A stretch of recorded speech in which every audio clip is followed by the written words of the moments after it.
Good evening. Welcome back to the second episode of the Wilderness Fitness Podcast. Tonight, I'm your host, Dr. Rob Minturn. Tonight, we're going to be talking about no free lunch. First, the Spicy Saturday workout. I will post that tomorrow morning, so be on the lookout for that. There will be a short explanation with that. As far as the newsletter, if you guys are not signed up, I don't have a way for you to sign up quite yet. There is a free quiz if you want to go to my Instagram profile and go to the bio. There's a free quiz that you can take to assess your hunt readiness. But the new email campaign host platform, I have that set up. That'll be launching mid-May. So if you guys are subscribers, definitely check your emails, check the spam mail between like the 15th and 20th of May next month, and you guys should be getting a newsletter from me from the new host.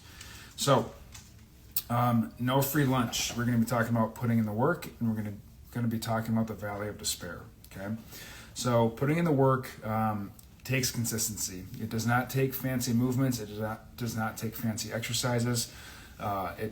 It's simply 2 lifting sessions a week, 3 cardio sessions a week. You can pair them up on the same days if you need to. You'll have to subtract some of your lifting routine to give you time to work on your cardio, but by far having a strong cardio base is going to allow you to function well in the mountains. Your resistance training and or your lifting routine needs to complement your cardio, so that way your cardio can be strong, your heart and lungs can be strong, and your tissues can be resilient, and you're going to get that through the resistance training. Okay. As far as the lifting sessions with resistance training, you're looking at adaptations. The first 6 to 8 weeks are going to be nervous system adaptations, where the nerves and the muscles are going to communicate better.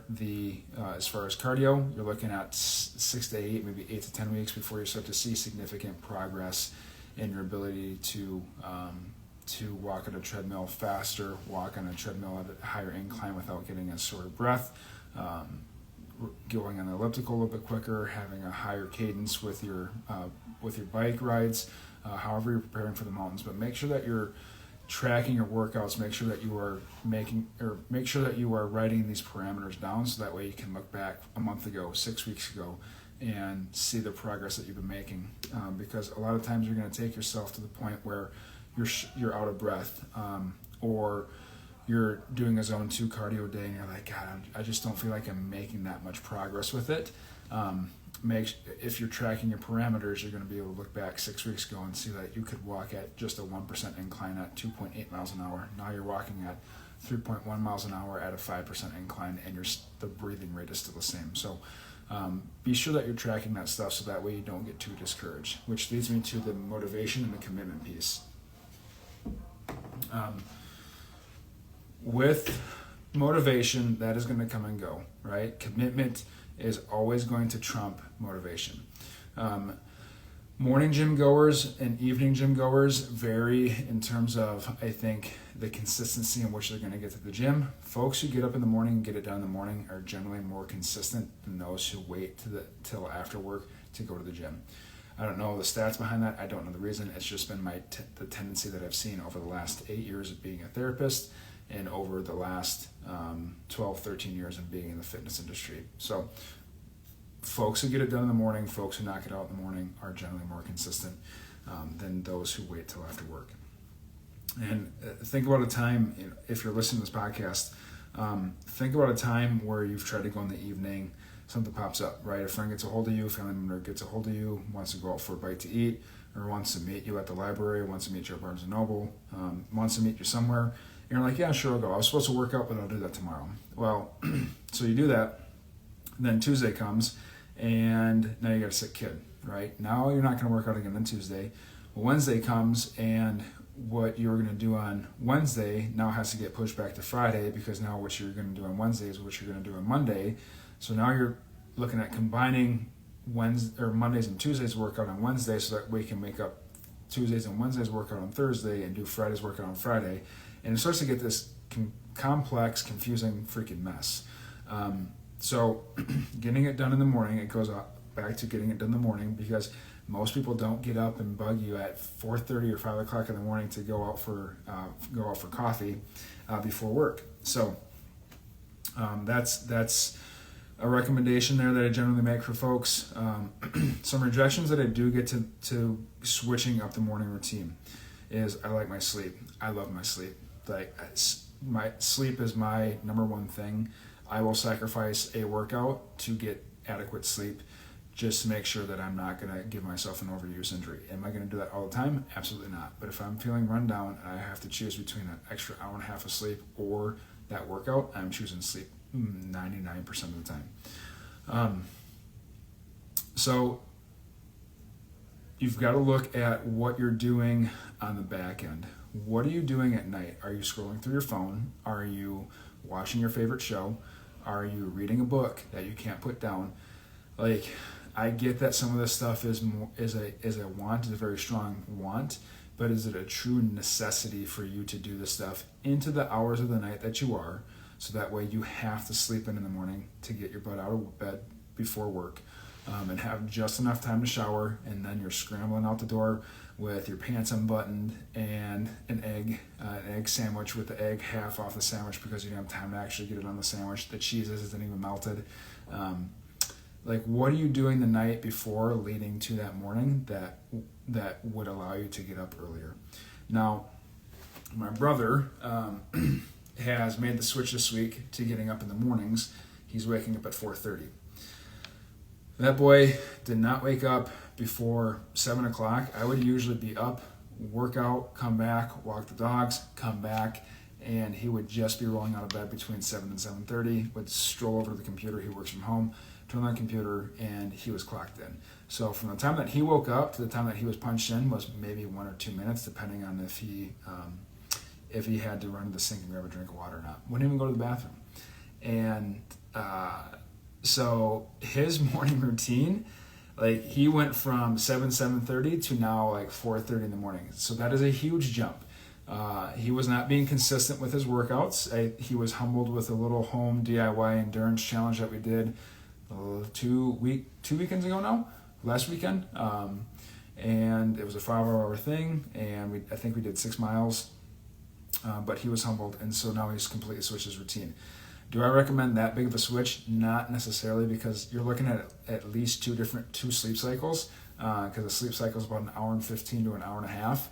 So now he's gone from that 7:30 mark to 4:30, and is cutting out 2 sleep cycles that his body was used to getting between that 4:30 and 7:30 a.m. He's starting to go to bed a little bit earlier, but that is a huge shift for the body. So if you're looking at switching like that, maybe do 1 sleep cycle for 2 weeks. So bring your wake up time earlier by about an hour and 15 to an hour and a half. And then once you're used to that, is that giving you enough time to get up, get your workout in, and get to work on time, take care of whatever other business you need to take care of before you leave for work? Or do you have to bring it back another hour, 15, hour and a half to give you that much more time? But that's what I would recommend, is these hour and 15 to hour and a half increments, so that way you're getting these full sleep cycles and you're not setting yourself up to wake up in between a sleep cycle.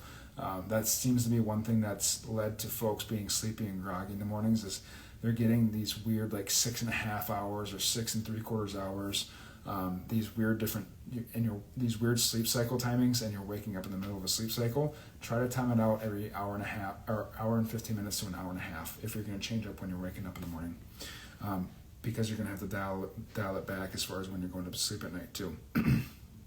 Okay. I like my quiet. Another rebuttal that I get is I like my quiet mornings with a cup of coffee to wake up, and I like to wake up and watch the morning news. That's fine. You can do all of that stuff. You can surely do all of that stuff, but get your ass out of bed and do it in the morning. Get your workout done in the morning and then do that stuff. By no means, again, I'm all about quality of life and having these creature comforts, but for the love of God, if you are struggling with your weight, if you're not happy with where you're at, and you're going to prioritize waking up and having a cup of coffee and watching the freaking news as your number one thing that you're doing in the morning, where do your priorities actually lie?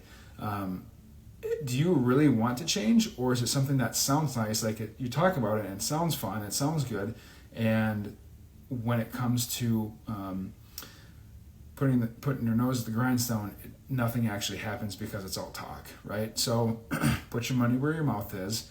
make the change, record the news if you absolutely have to watch that certain Tucker Carlson show or whoever's on CNN, record the show, and then watch it with a cup of coffee after you work out. Watch it while you work out. I don't care what you do, but for the love of God, why are you prioritizing Fox News or CNN over your freaking health?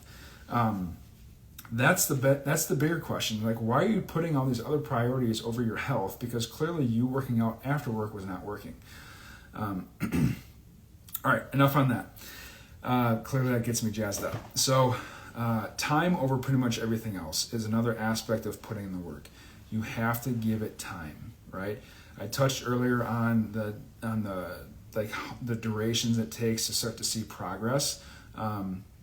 So giving it time in terms of relating it to fitness, you've got to, I'd say the minimum, the absolute bare minimum someone needs to train for a hunt or for a backpacking trip or for any sort of like extreme outdoor adventure is at least 16 weeks to go from nothing to being I wouldn't even say halfway ready, to being quarter ready to where you're hopefully not going to injure yourself. The reason being is that the first 6 to 8 weeks, like I mentioned earlier, it's nervous system adaptations.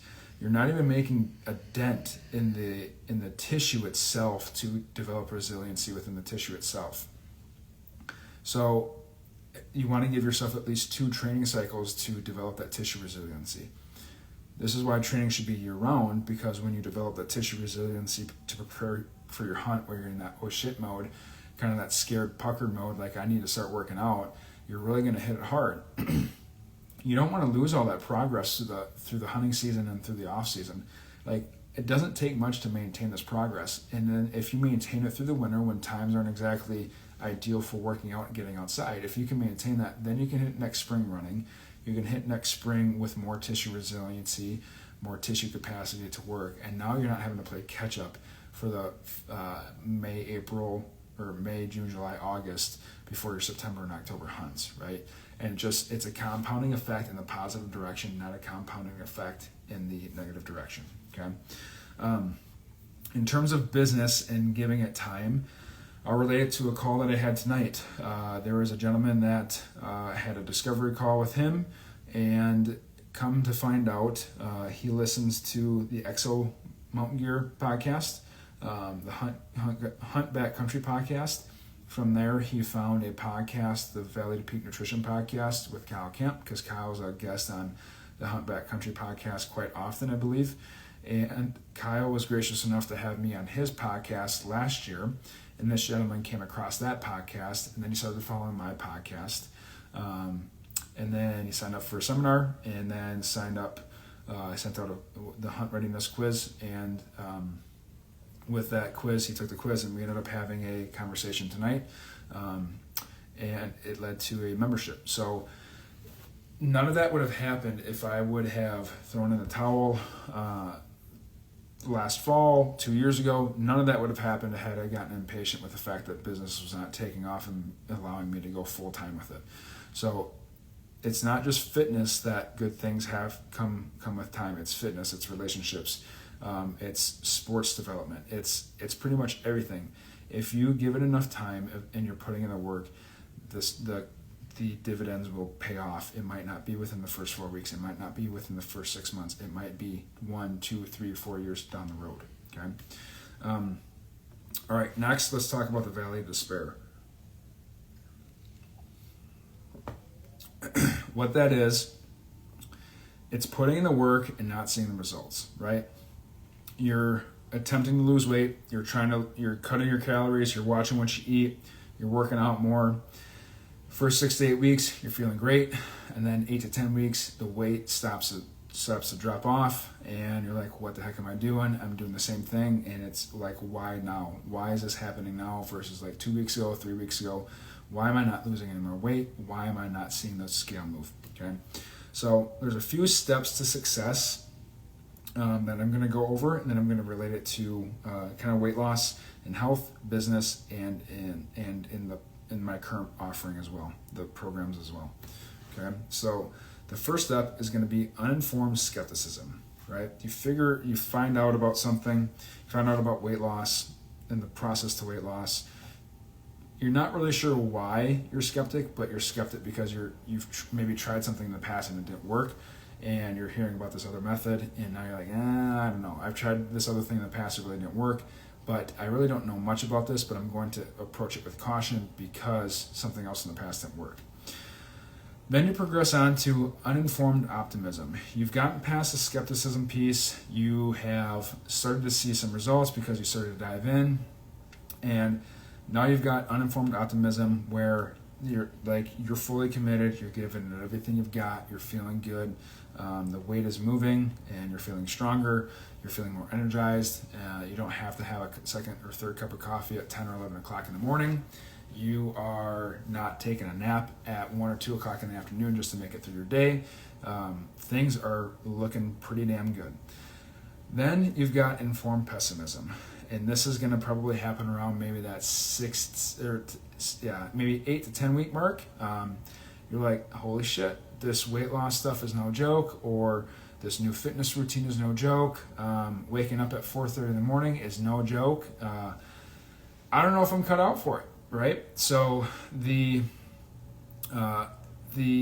informed pessimism is coming from the fact that you were starting to realize that things are not as glamorous, they're not as easy as you thought they were going to be. So now you get a little pessimistic about the progress that you still can make, and are you truly going to reach your success? Okay.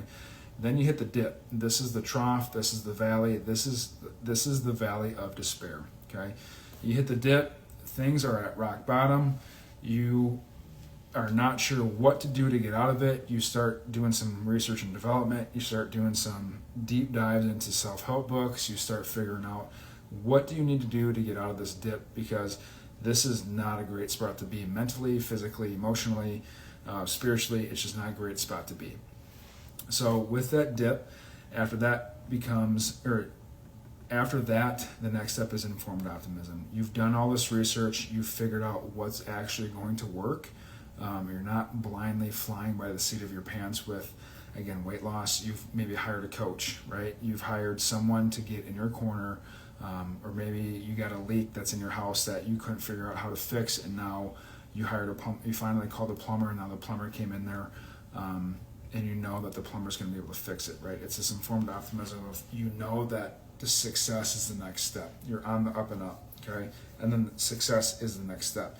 You've got enough informed optimism that you know that the trajectory that you're on is overall up. It's still going to be up and down. It's not going to be linear straight up, but you know that you are on your way to success because you've had enough failures and you've had enough, or you got through the dip, you did enough research in the dip to know that what you shouldn't do and what you should do is going to get you to that successful point, okay? In terms of health and fitness, health and weight loss, that I touched on it earlier, but that uninformed skepticism is this workout routine really going to work? Is this dietitian really going to help me? Is this program really going to be what I need it to be? Okay. You've never heard of it. You've tried other things, maybe 3 or 4 other things in the past, right? And it did not work. I get that quite a bit with my clients too. They've tried other things in the past and their workout routines didn't work. They started to see some progress right away, but then things dropped off. So now they have this wall built up of, why should I trust you? I've done this in the past. What makes you different? Okay. Then you've got uninformed optimism, where the weight that's related to weight loss, where the weight is actually falling off, the workouts are going well, and you're cruising right along. And informed pessimism is, again, you're realizing that waking up at 4:30 in the morning is not cool. The dip, the weight froze, the workouts seem to suck, and waking up at 4:30 in the morning is not as glamorous as it was. So you stop doing that stuff, right? But then in that dip, you do enough research, you talk to enough people, you get enough people in your corner to where now you've got the information you need to project yourself back up onto that trajectory to where you're getting the weight loss goals, or you're hitting those weight loss goals, and now you start to see that scale move in the positive direction again. You start to see your fitness improve, your ability to get around the home, ability to get up and down the stairs without getting short of breath, your ability to hike out in the mountains without getting short of breath, your ability to play with your kids without getting short of breath. You start to see all these things happen, and now you're experiencing that success. Okay, again, it's not a linear path up and down, to success and down to the dip, it's going to be, you're going to have some waves up in those trajectories, but overall, you're seeing the up and down patterns, or the up and down waves, okay?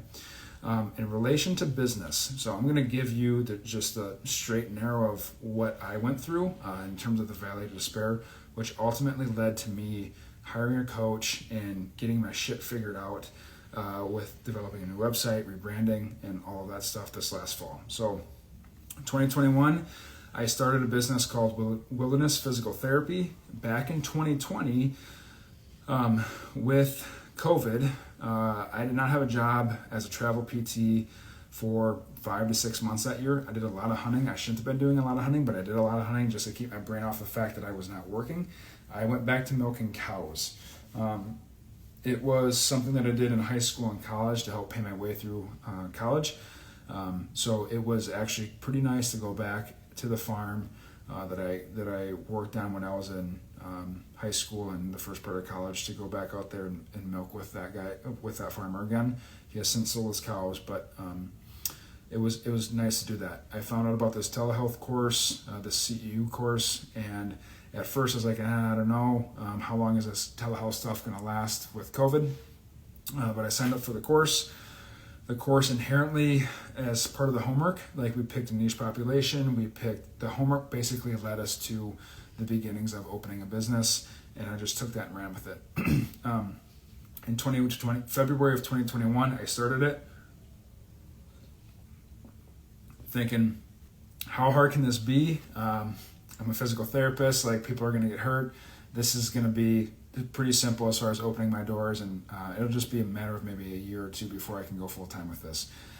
Boy, was I wrong.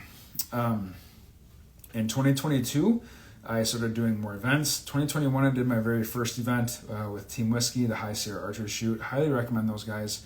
And then in 2022, I did more shoots with them. I did 2 shoots with them, and then I started traveling around with Mountain Archery Fest. 2023, I did a ton of events. I think it was 7 or 8 events. And that was in the spring and summer of 2023. In the fall of 2023, I hit my dip. I was not seeing the traction that I was hoping I would see with doing 2 years of events in a row. It was very frustrating. It was something that I was doing. I knew it was something I was doing. I just didn't know what I was doing. I didn't know what I was doing wrong, and basically it came down to I did not know what I was doing in terms of marketing and offer and all that stuff. Spring of 2023, I ended up changing my offer as well, with some guidance from a buddy, or from what was a business relationship has now turned into a friendship. And I cannot thank him enough, because he's helped me through quite a bit.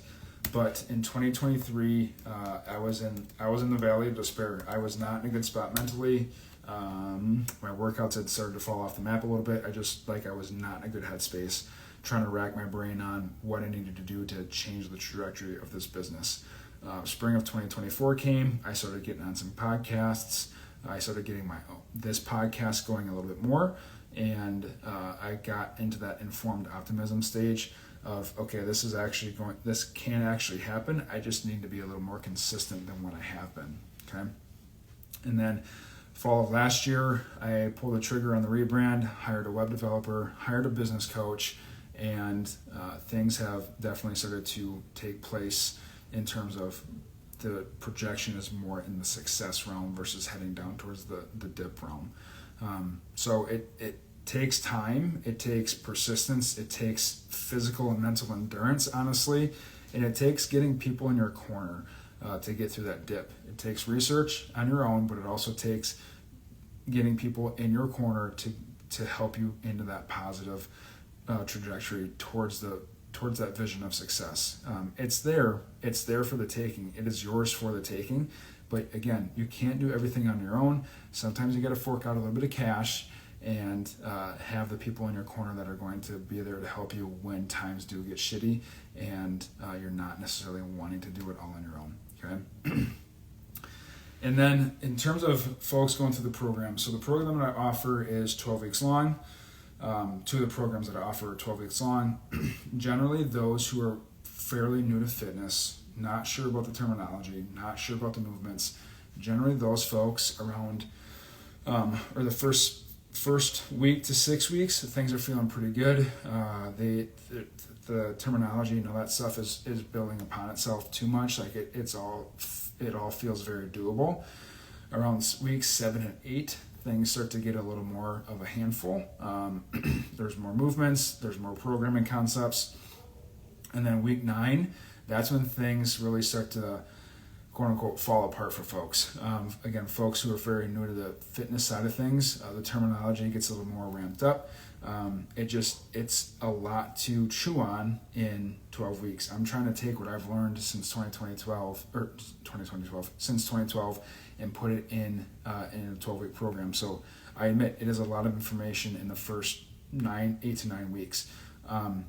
But that's why we have the coaching calls. That's why we have these things, the resources to break things down. Again, people in your corner during that dip phase in the program, because it's not just in relationships and business and health.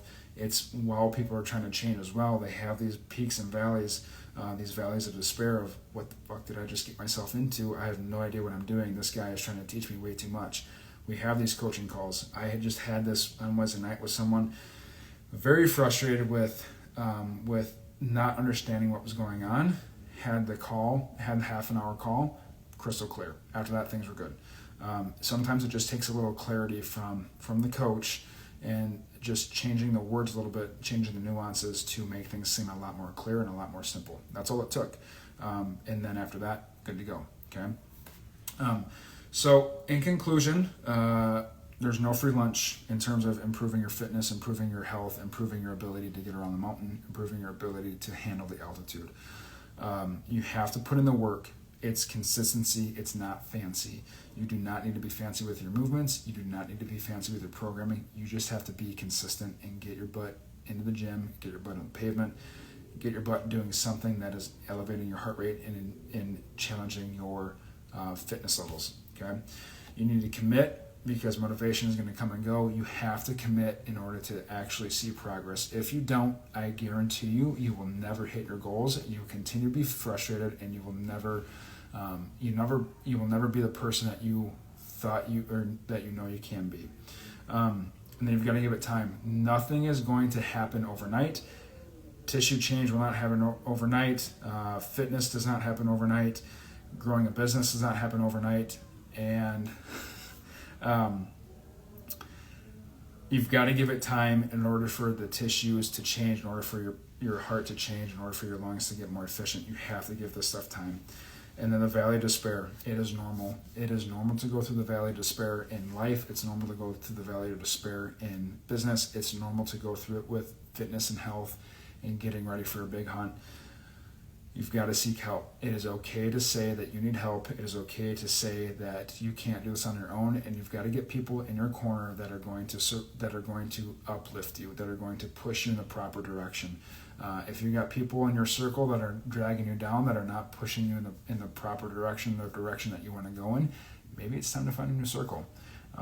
And maybe not a permanently new circle, but maybe it's time that you hang out with folks that are not jiving with where you want to be, and you start surrounding your folks with people that do what you like to do, that are doing, or that are going to push you to be a better person, and a more fit person. So, all right, guys, this is the second one for the night, because the first one didn't take because Instagram had to update. So hopefully when I go to post this, it does not get jacked up, but hopefully you guys took something away from this episode tonight, and we will catch you on the next episode next week. Peace.